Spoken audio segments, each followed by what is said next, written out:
Ok. Então, já está gravando. Então, vamos lá. O que a gente viu até agora? A gente viu principalmente as áreas corticais, primárias, secundárias e terciárias. Vocês viram, né? A grande maioria, muitas pessoas já mandaram a APS. Quem não mandou, favor mandar até semana agora, no final da semana, porque aí já entra semana de prova e aí a gente tem que fazer as correções todas. O que acontece? Então, a gente viu áreas primárias, secundárias e terciárias. As primárias sendo responsáveis pela sensação, onde chegam as informações. A percepção nas áreas secundárias, onde elas são percebidas, categorizadas, discriminadas. E as áreas terciárias seriam relacionadas à cognição. Foi isso que a gente viu, não foi? O que Luria fala? Luria, então, classifica 3 unidades. A unidade 1, sendo aquela região ali do tronco encefálico, que dá o tônus mediante SARA, o tônus mental, nos mantém ativos corticalmente, para que a gente possa receber o mundo na região posterior, que é onde eu tenho a sensação, a percepção e a cognição. E registro isso, todo esse conhecimento, numa área chamada Wernicke, extremamente importante para o simbolismo humano, inteligência humana. E aí, o que a gente viu? Luria, então, fala, primeira parte, primeira unidade, tronco encefálico, segunda unidade, ali, o córtex posterior, parietocito temporal, e a área primária, a primeira unidade de Luria, seria o pré-frontal. Eu estou retomando isso porque hoje a gente vai estudar pré-frontal, então é extremamente importante vocês lembrarem disso. Nós vamos estudar hoje a primeira unidade de Luria, que é o pré-frontal. Então, terceira, segunda e primeira, ok? Na semana passada, retrasada, a gente viu a questão da memória. Por quê? Eu recebo o mundo, processo o mundo, aprendo sobre esse mundo, mas para que o aprendizado de fato aconteça, eu preciso reter a informação. E aí a gente viu que nós temos 2 tipos de memória: a memória de trabalho e a memória de longo prazo. A memória de trabalho, a memória curta, é aquela que você está executando uma atividade, que você está fazendo determinadas coisas e você usa desses conhecimentos ali no momento de trabalho. É fundamental a memória de trabalho para o aprendizado. E a gente tem a memória de longo prazo. A de longo prazo é quando de fato dá uma engramada, uma engramação, aquilo fica retido. E a gente terminou a última aula da semana passada, eu falando com vocês exatamente da quantidade de áreas encefálicas relacionadas à memória. A gente tem ali no sistema límbico, hipocampo, giro parahipocampal, a gente tem o lobo temporal, a gente tem muitas áreas relacionadas à memória, porque de fato é extremamente complexo e é uma das manifestações psíquicas mais importantes do ser humano, que é a retenção do aprendizado. Então, até aí, até semana passada, a gente tinha visto isso. E aí, até semana passada, a gente conseguiu pensar, então, a gente fez um raciocínio no seguinte: sensação, percepção, cognição, memória.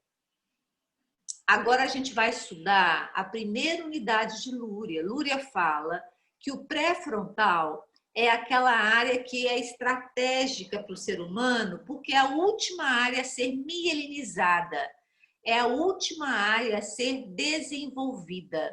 Então, a gente vai ver que lá no início da idade adulta, adulto jovem, 20 e poucos anos, é que a gente vai ter essa maturação real dessa questão do lobo pré-frontal.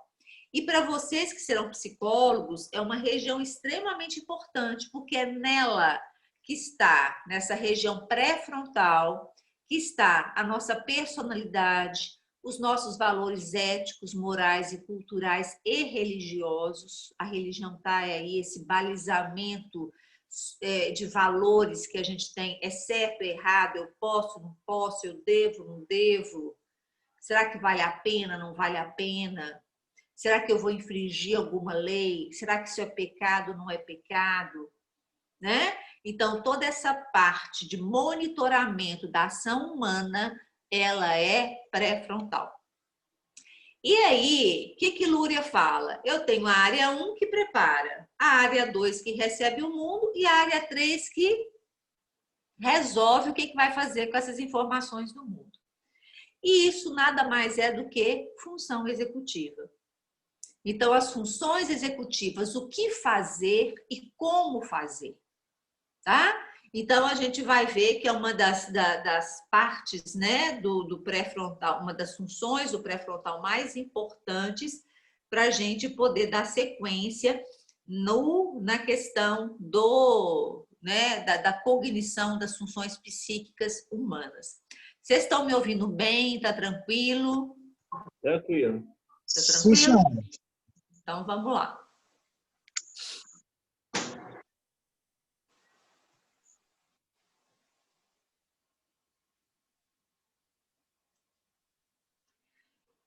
Então, o que adianta você saber tudo do mundo? Você tem lá a sua região parieto-occipital, você recebeu o mundo, processou o mundo, categorizou o mundo, guardou o mundo, e daí? Você vai fazer o que com essa informação? Né?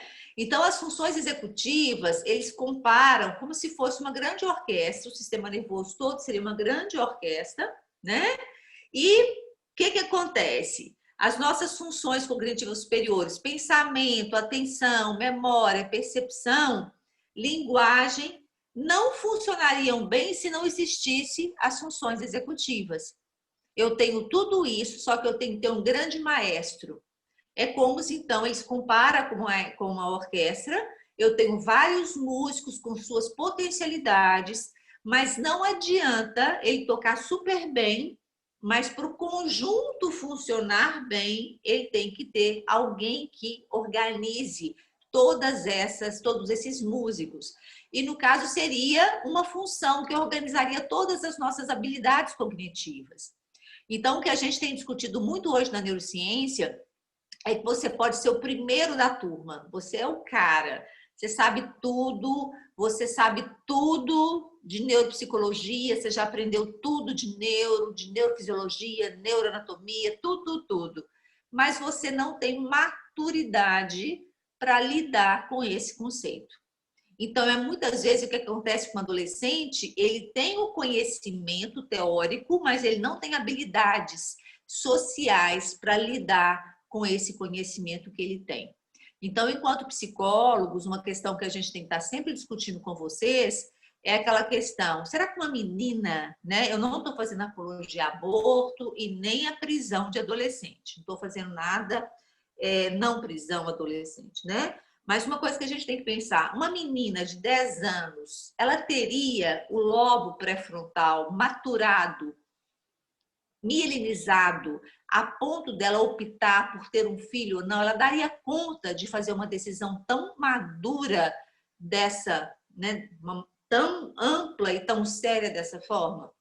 O menino que assalta aos 13 anos de idade, e que aí a gente discute a questão da maioridade penal, será que uma criança de 13 anos ele tem as funções executivas, como fazer, os balizamentos, a sua personalidade estruturada, maturada, para que ele possa tomar uma decisão se deveria ou não fazer isso, né? Então, a gente tem que ter muito cuidado, muita cautela quando a gente avalia uma criança, um adolescente, que a gente primeiro tem que pensar, será que ela tem maturação neurológica suficiente para determinada ação, para determinada tomada de decisão, né? Então, função executiva é isso. É a primeira área de Lúria, é aquela área que vai, de fato, ser o maestro, que vai organizar todas as demais funções cognitivas superiores que nós temos. Ok? Então, é um monte... Oi. No caso, assim, de vivência, não tem nada a ver, não, dessa maturação ser mais rápida ou não? Tem. ela quanto mais... Agora, é uma área que, apesar, né, a gente vê hoje, eu não sei como que nós estamos criando os nossos filhos, mas hoje a gente tem uma maturidade mais retardada do que nós tínhamos na minha geração. A minha geração, eu saí de casa com 16 anos, fui morar em Belo Horizonte, me virei sozinha em Belo Horizonte aos 16 anos e tudo, independente, né? Já consegui administrar uma casa. E a gente vê hoje que as nossas crianças, nossos meninos de 16, de 17, de 19, ainda estão em casa, dependentes, sem autonomia. De certa forma, a superproteção que a gente tem dado para essa geração atual tem atrasado essa maturidade frontal. Isso é real. A gente tem hoje, tanto é que a neurociência já empurrou isso para 23 anos. A gente só vai empurrando, né, essa maturação. Agora, o que você tem que pensar é o seguinte: uma criança de 13 anos, que o pai é ladrão, que o pai tem arma em casa, que o pai é um assassino, as experiências de vida que ele tem são essas. Então, esses balizamentos que são fundamentais para o pré-frontal, esses balizamentos morais, legais, religiosos, né, que a gente tem, o que ele tem é aquilo, a referência que ele tem, o pai é assim. Então, a referência dele é que matar é normal, que roubar é normal.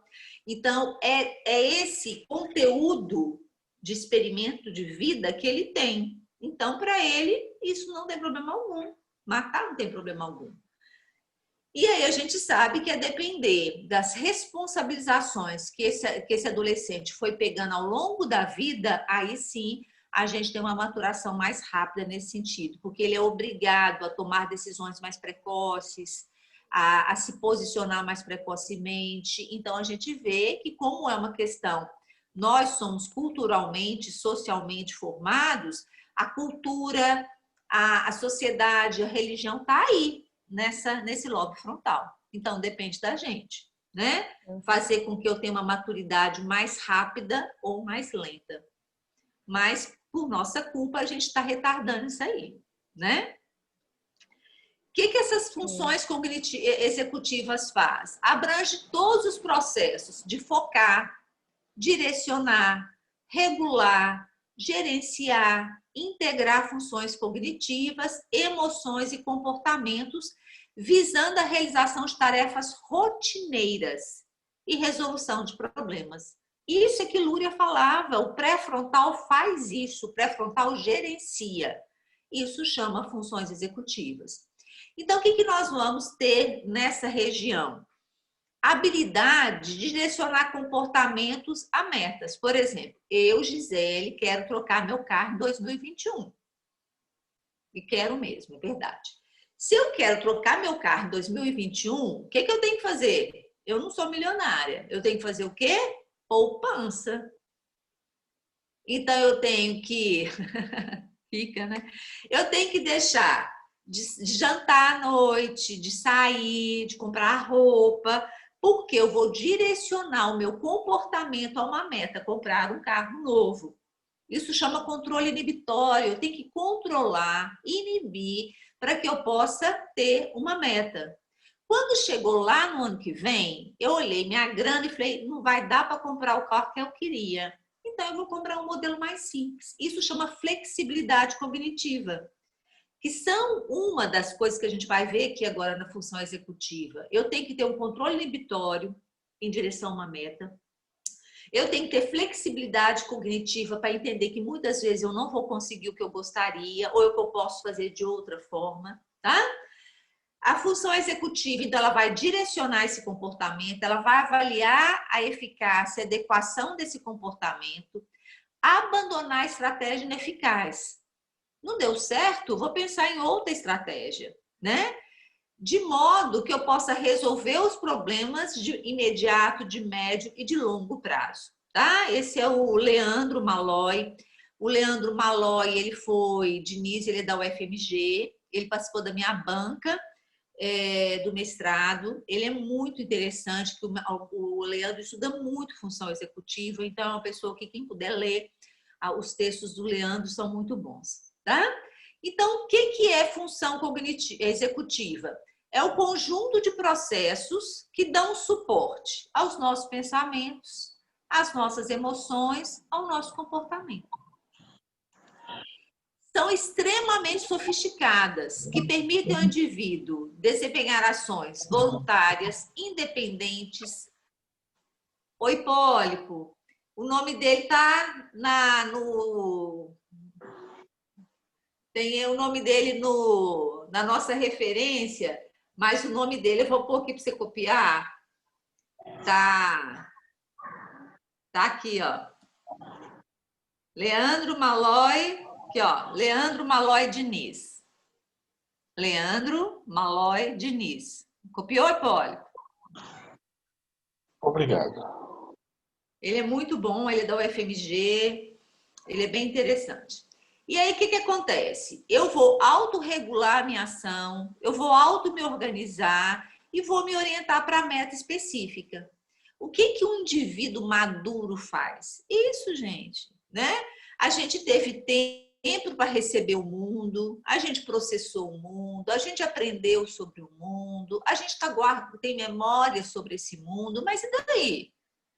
E daí que eu tenho que ser um sujeito independente, autorregulado, eu me controle, eu me auto-organize, eu consiga obter metas satisfatórias, eu consiga tomar decisões, eu vou casar e vou manter um casamento adequado, ou eu vou comprar uma casa ou um apartamento, ou eu vou ser responsável no meu trabalho, eu vou conseguir tomar decisões, ter iniciativa, autonomia. É isso que as empresas querem de um indivíduo. Então, um de vocês que forem trabalhar com RH, você não vai querer saber se o cara sabe 100% do conteúdo teórico daquele emprego. Você quer saber se o cara é antenado, tem iniciativa, sabe trabalhar em grupo, é flexível para tomar decisões, né? Então, é um conjunto de habilidades que vai fazer com que essa pessoa seja bem-sucedida na vida. Eu não estou falando bem-sucedida de ter grana, eu estou falando bem-sucedida de ser aquela pessoa madura, que sabe entender que não deu certo, que sabe entender que ela pode tentar de outras maneiras, que ela se balize por algumas leis, algumas normas, sejam elas de qualquer esfera, seja cultural, social, religiosa. Eu sei que não posso matar, eu sei que eu não posso roubar. Isso está introjetado em mim como balizamentos sociais. A nossa cultura, né? E isso faz com que eu tenha comportamentos cada vez mais adequados e satisfatórios para a comunidade, para a sociedade, para o meu trabalho, para a minha família. Isso é função executiva. Tá? E aí, função executiva, o que é então? O que fazer e como fazer? Eu quero trocar de carro. Isso é o que fazer. Como que eu vou conseguir trocar de carro? Trabalhando mais, economizando menos, fazendo uma poupança. Não é isso? O que eu quero fazer? Ter um bom emprego. O que eu preciso fazer para ter um bom emprego? Estudar, fazer cursos preparatórios, me especializar naquela área que eu gosto. O que você quer fazer? Ser psicólogo. Como fazer para ser psicólogo? Entrar numa graduação de psicologia, assistir às aulas, fazer os trabalhos, passar. Isso demora. Então, são construções de anos, são construções de vida. Ninguém se forma de um dia para o outro, e ninguém casa de um dia para o outro, né? E ninguém compra uma casa de um dia para o outro. São construções que a gente vai fazendo ao longo de um tempo. E eu preciso de quê para isso? Eu preciso de controle inibitório, eu preciso de flexibilidade cognitiva, eu preciso raciocinar, eu preciso tomar decisões, eu preciso me balizar, fazer contas. Quanto que eu tenho? Vai dar para comprar um apartamento pequeno, um grande? Né? Será que está na hora de eu ter filho agora? Ou eu espero mais um pouco? Então, tudo isso que é a execução da minha vida chama funções executivas. Então, ela atua como uma espécie de diretor executivo do funcionamento da atividade mental humana. Podem ser definidos com a capacidade de manter a estratégia adequada para atingir objetivos. Tá? A Eliane entrou, né, Eliane? Oi. Seja bem-vinda. Boa noite, obrigada. Boa noite. Tudo bem? Tudo E aí, o bem. que acontece? Se a gente for ver filogeneticamente, representa o topo do topo. E ontogeneticamente, representa o quê? A cereja do bolo. Então, você tem aquele bolo lindo, que é toda a construção humana que você foi fazendo ao longo da vida. Puf, a cerejinha lá em cima que dá o toque final é a função executiva. Ela é o, o must do must, né? Assim, ela é a cobertura do prédio. Ela é aquele refinamento de toda a função humana. Então, ontogeneticamente, dentro do nosso crescimento neurológico, essas funções executivas atingem sua mielinização muito tardiamente, tá? Em relação às funções cognitivas, a criança aprende, vai para a escola, faz ensino médio, e aí quando ela chega lá por volta de 16, 17, 18, é que isso vai se consolidar. E vai se consolidar no início da idade adulta, que são 20 anos. E a Pode ser neurociência é depois dos 40. e nós muitas vezes somos muito imaturos para tomar decisões, né? Até hoje. E o bom da neurociência é que ela fala que a gente está o tempo todo qualificando essas sinapses. Então, a gente vai melhorar ao longo da vida o tempo todo. Então, a gente vai melhorando nessas decisões. A gente aprende. Na marra, mas a gente aprende, né? A gente sofre um pouquinho e aprende. Então, quais que são os componentes da função executiva? Planejar, iniciar. Quem te faz iniciar um curso de psicologia é uma função executiva. Passa pelo desejo, eu quero, mas você tem que tomar a decisão. Você tem que ir lá e pagar a matrícula. Você tem que ir lá e fazer o vestibular. Não adianta só querer, você tem que ir, iniciação.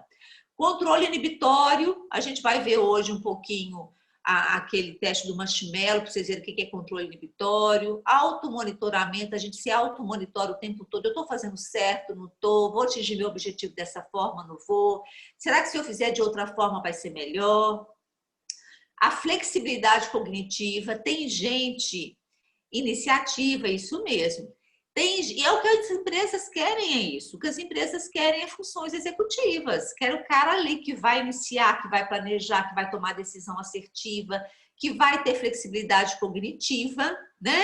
Juiz, isso mesmo. O que acontece com flexibilidade cognitiva? Tem gente que empaca naquele conceito que ele tem e não consegue mudar. É aquela pessoa inflexível. Tem que ser do meu jeito, ponto, acabou. Quem quer alguém dessa forma? Atrapalha suas relações pessoais, afetivas e profissionais. Você tem que ter flexibilidade para falar assim, olha, o do jeito da pessoa é melhor mesmo que o meu. Olha, não é que você tem razão? Isso é flexibilidade cognitiva. É deixar de ser o dono da verdade. Isso é função executiva. Sequenciamento, início, meio, fim, concluir tarefas, tomar decisões, abstrair, categorizar, a memória operacional, que é a memória de trabalho, e o juízo moral, motivação e comportamento socialmente aceitos. Tudo isso está dentro de funções executivas. Então, Luria foi um cara que deu umas sacadas muito legais, porque ele faz esse raciocínio. Eu começo na primeira unidade, preparo o córtex. Eu chego na segunda, recebo o processo e guardo o mundo. E chego na terceira, eu executo, eu faço, eu me comporto, né? Eu ajo socialmente, a minha personalidade está ali, a execução está ali. Então, por isso que é a terceira área, por isso que é a área que mais demora a ser milenizada. Então, tudo que é objetivar, planejar, organizar, iniciar, focar, perseverar, a perseverança, monitorar, flexibilizar, inibir, regular e operacionalizar. Todos esses verbos têm a ver com funções executivas, tá? Que é o nosso trabalho diário, demanda o tempo todo na nossa vida, depende desses verbos aí, tá? Então, o que acontece? Onde que está isso? Na primeira área de Lúria. Qual é a primeira área de Lúria? A área de associação pré-frontal. E ela vai ser dividida em 3 áreas, tá? E aí, o que acontece com essas 3 áreas? A gente tem a dorsolateral, a lateral órbito frontal e o circuito do cíngulo anterior, tá? Então, vamos lá, vocês não precisam saber esses nomes, isso eu dou para pós, muito aprofundado. Para vocês, o que vocês precisam saber? O pré-frontal é uma área tão importante que ele é dividido em 3 sub-áreas.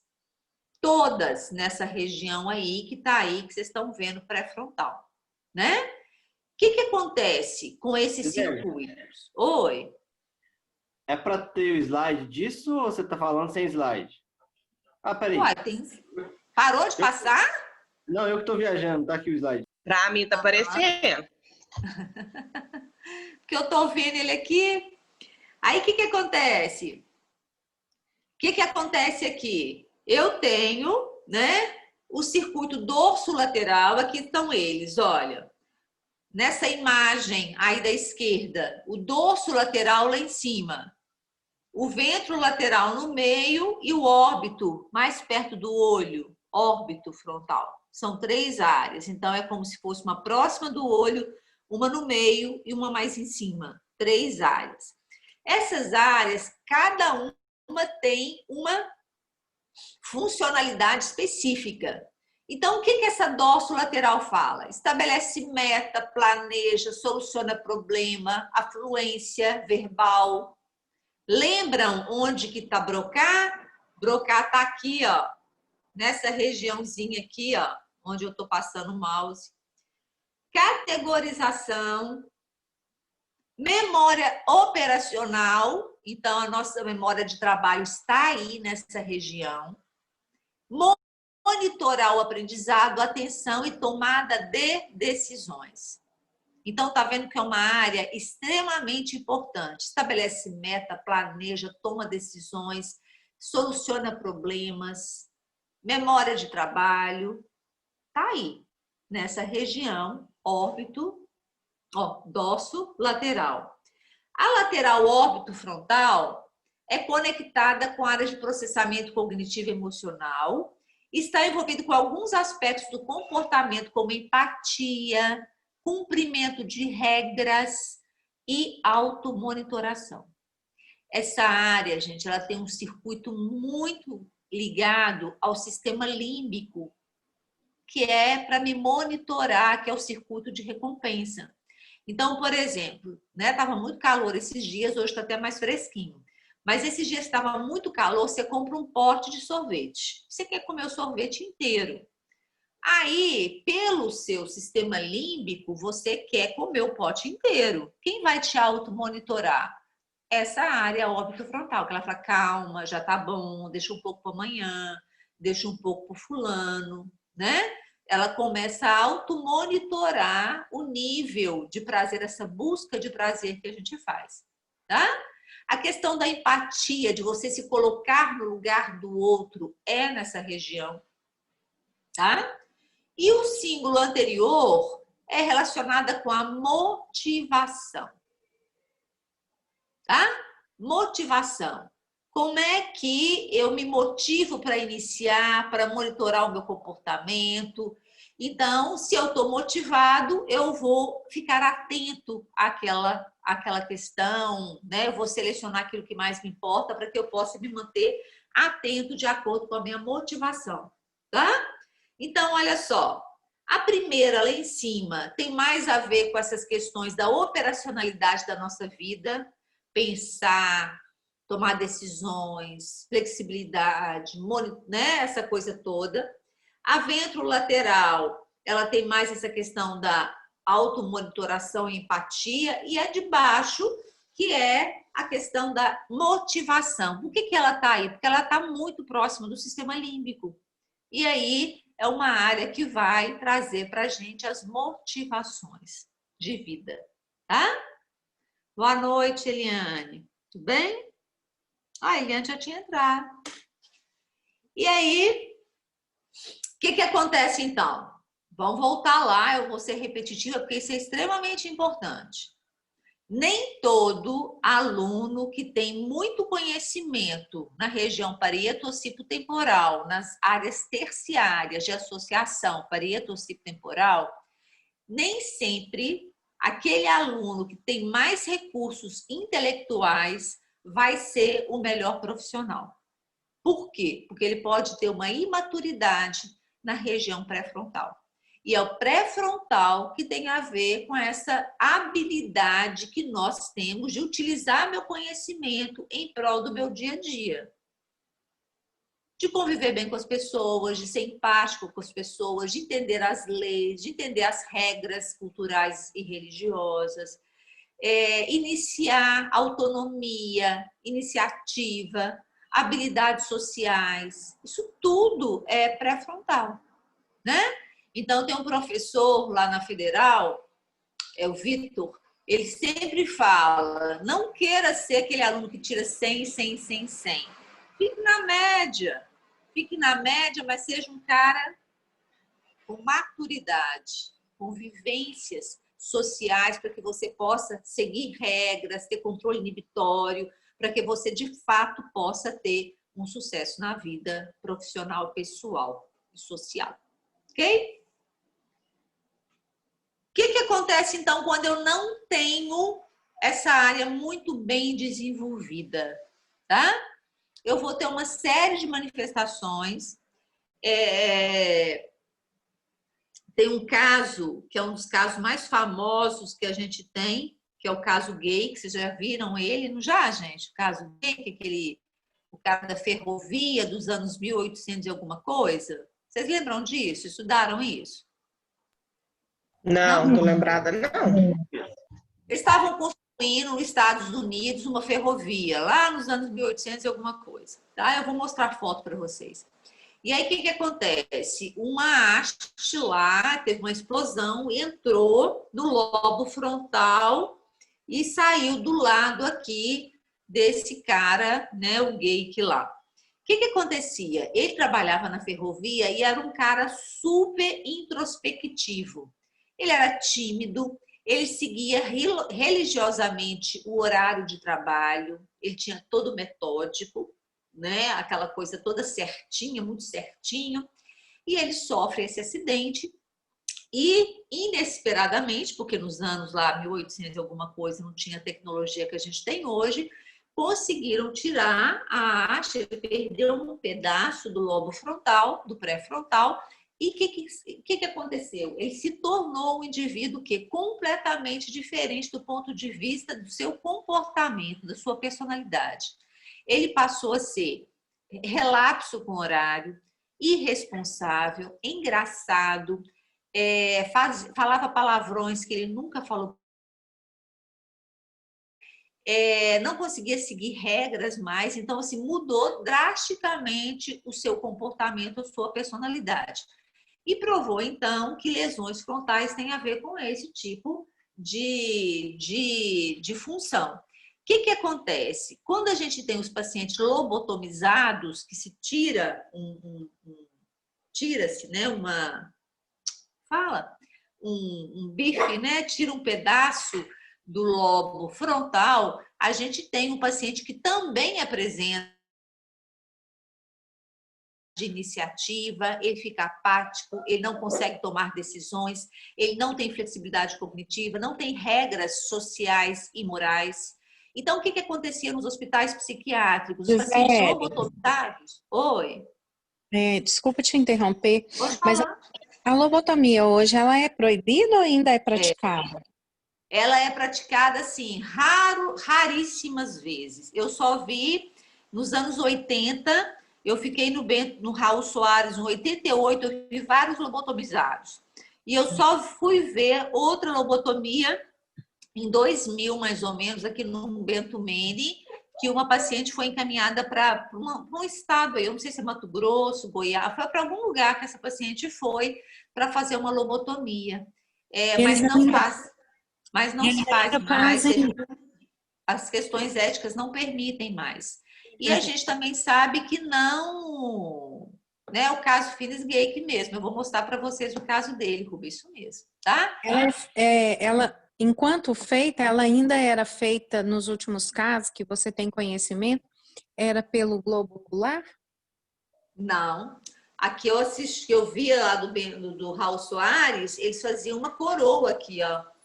Abria aqui, daqui a aqui, e davam muitos pontos. Tanto é que ele ficava com uma cicatriz muito grande, os casos que eu vi no Bento, ó, no Raul Soares, desculpa, no Raul Soares, tá? Mas o que acontecia? Eles acreditavam que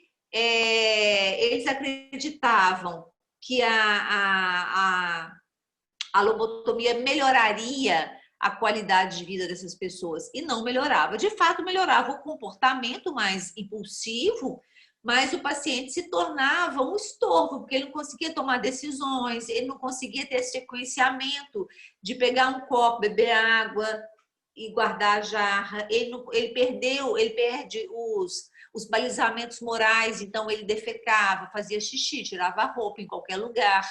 Então, assim, são situações muito complicadas. Melhora por um lado e piora por outro, tá?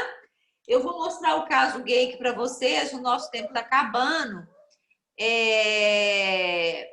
Eu já vou parar aqui, porque vai parar. Então, eu vou parar a gravação e aí a gente retorna agora, ok? Ok.